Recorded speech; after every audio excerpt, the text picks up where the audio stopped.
Hey, this is PJ with CLK Supplies, and in this video I'm going to show you how to extract a key using the HPC Sawtooth Key Extractor part number EZ-1. Now in a previous video, which I'll put in the notes below, I went over how to use the spiral key extractor. But if you notice here, the difference between the Sawtooth and the spiral key extractor are different, and how you're going to extract a key typically is going to be different. Now, the spiral key extractor, you're going to want to try to get into one of the grooves of the key to get a good grip and to essentially twist out. Where a sawtooth key extractor, we're going to use a little bit of a different method.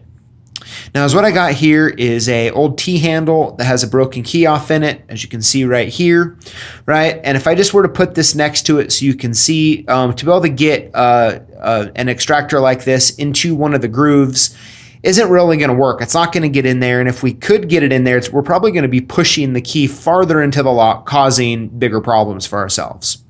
So is what I like to do with the sawtooth key extractors is to put them on what I call the top or the bottom shelves of the key. Now, if you look here on the top of the keyway, you can see this little L, okay? So that little L sticking out is what I like to refer to, as a shelf or a table. Now, if it's a double-sided key, you're gonna have one at the top and the bottom.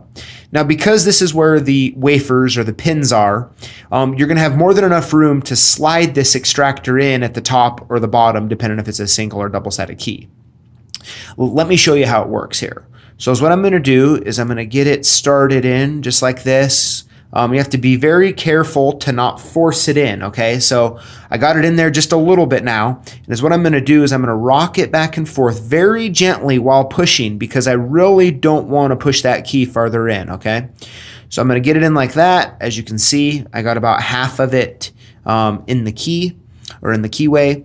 And what I'm gonna do now is I'm gonna push down, and I'm gonna push at an angle like this way, right? Because I wanna grip the key the best I can. So I'm gonna put it down at an angle, I'm gonna push down, and I'm gonna gently start pulling out. As you can see, here it comes, just like that.